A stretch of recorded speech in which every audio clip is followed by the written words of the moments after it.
스택스의 나카모토 업그레이드, 비트코인에 어떤 영향을 미칠지 아직도 모르시나요? 모르신다면 이 영상 하나면 충분합니다.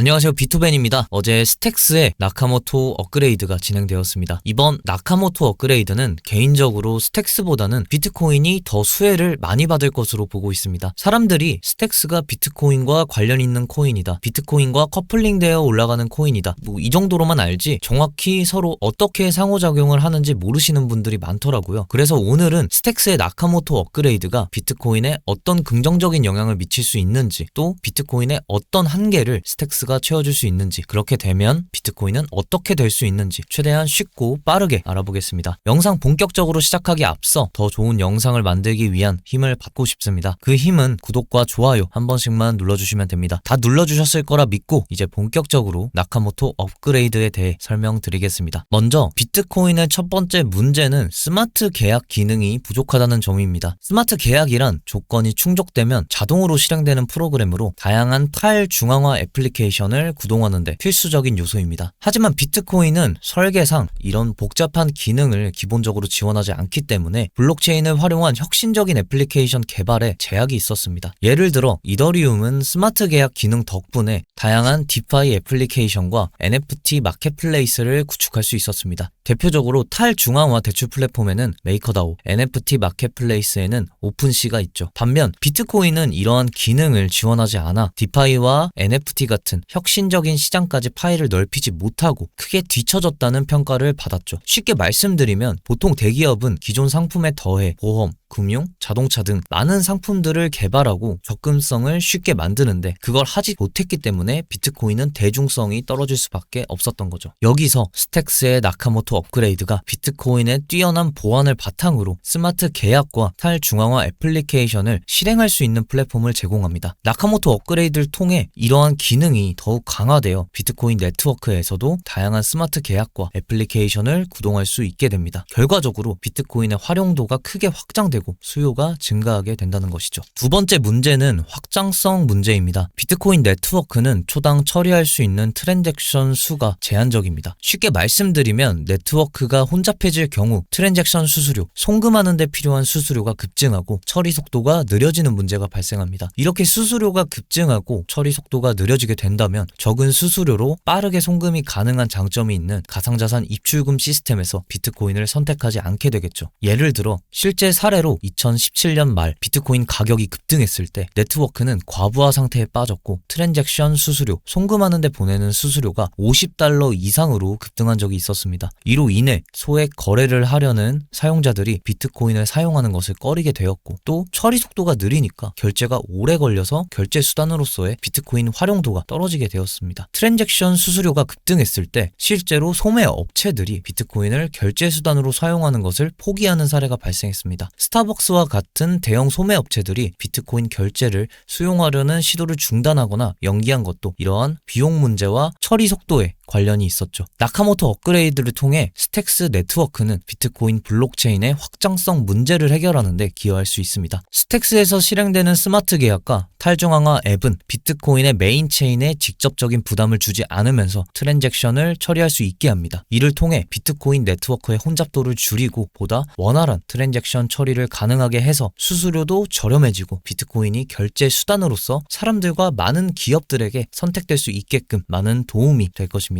세 번째로는 보안 강화입니다. 아까 말씀드린 파일을 확장하기 위한 스마트 계약과 복잡한 기능을 추가하는 경우 새로운 보안 리스크가 생길 수 있습니다. 특히 블록체인 생태계에서 발생하는 해킹 사건들을 고려할 때 추가적인 보안이 매우 필요하죠. 하지만 비트코인은 보안이 매우 뛰어난 코인으로 그 장점을 업그레이드 해준다고 생각하면 편하실 텐데요. 보안이 중요한 이유로는 2014년 마운트 곡스 해킹 사건에는 약 85만 비트코인이 도난당했고, 이는 전 세계 비트코인 사용자들에게 큰 충격을 주었습니다. 물론 비트코인 네트워크 자체의 문제가 아닌 거래소의 문제였지만 가상자산 시장 전체 신뢰성에 큰 타격을 준 사례였습니다. 스택스의 나카모토 업그레이드는 비트코인 보안 모델을 강화하여 비트코인 네트워크에서 스마트 계약을 보다 안전하게 운영할 수 있는 환경을 제공합니다. 이를 통해 보안 리스크를 최소화하고 사용자의 신뢰를 더욱 강화할 수 있습니다. 네 번째로는 비트코인 에코시스템 확장성 한계입니다. 비트코인은 주로 가치 저장과 전송 수단으로 사용되었으며 이 외의 애플리케이션에서는 확장이 제한적이었습니다. 이 때문에 비트코인 생태계에는 이더리움, 솔라나 같은 다른 블록체인에 비해 발전이 더딘 편이었죠. 예를 들어 이더리움은 스마트 계약 기능을 통해 탈중앙화 거래소인 덱스 거래소 유니스왑, 디파이 프로토콜 메이커다오, NFT 마켓플레이스, 오픈시 등 다양한 애플리케이션을 빠르게 확장하고 생태계를 넓혀갔습니다. 이에 따라 이더리움 기반의 코인들이 많이 출시되어 시장의 크기를 넓혀나갔지만 비트코인은 이러한 혁신의 중심에서 다소 멀어져 있던 것은 사실입니다. 그러나 이번 스택스의 나카모토 업그레이드를 통해 비트코인 에코시스템도 새로운 활력을 얻을 수 있습니다. 개발자들이 비트코인을 기반으로 다양한 탈중앙화 애플리케이션을 구축할 수 있게 됨으로써 비트코인의 기능과 활용 범위가 크게 확장될 것입니다. 그렇게 된다면 비트코인 기반의 코인들이 많이 출시가 될 수 있겠죠. 이와 더불어 비트코인의 성장과 확장을 동시에 이룰 것입니다. 결론적으로 스택스의 나카모토 업그레이드는 비트코인 네트워크의 기존 한계를 극복하고 새로운 기능과 효율성을 극대화시켜주고 비트코인이 결제 수단으로 선택받을 수 있게끔 도와줍니다. 또 비트코인은 이제 단순한 가치 저장 수단을 넘어서 생태계를 확장시켜 다양한 애플리케이션과 서비스를 지원하는 강력하고 유연한 플랫폼으로 발전할 수 있을 것입니다. 그렇게 되면 비트코인을 사용할 수 있는 범위가 넓어지고 정말 화폐처럼 쓰일 수 있게 되겠죠. 여기까지 나카모토 업그레이드 총 정리였습니다.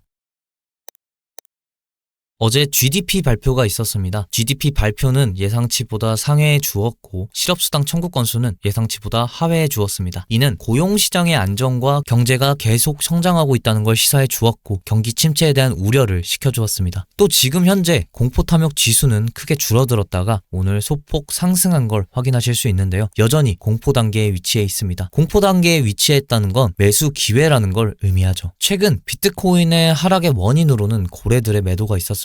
차트를 보시면 고래들이 거래소에 많은 양의 비트코인을 이체한 걸 확인하실 수 있는데 그럼에도 불구하고 곧바로 거래소에서 다시 많은 양의 비트코인이 다시 출금되어 매도 압력을 덜어주었고 거래소 보유량은 계속해서 저점을 경신해주고 있습니다. 거래소 보유량이 적다는 건 팔지 않고 홀딩하겠다는 의지가 강하다는 것이죠. 따라서 이 지표는 아직은 팔 때가 아니라는 걸 시사해줍니다. 지금 상황 고래들은 여유롭겠지만 저희 같은 일반 투자자들은 너무 지치고 피말리는 상황입니다. 저는 그래도 앞으로 다가올 불장을 생각하며 인내하고 버티고 있습니다. 여러분들 역시 긍정적인 방향으로 생각하시고 인내하셔서 꼭 함께 불장을 맞이하셨으면 좋겠네요. 이상으로 영상 마치겠습니다. 시청해주셔서 감사하고 영상이 도움되셨으면 구독과 좋아요 부탁드립니다. 감사합니다.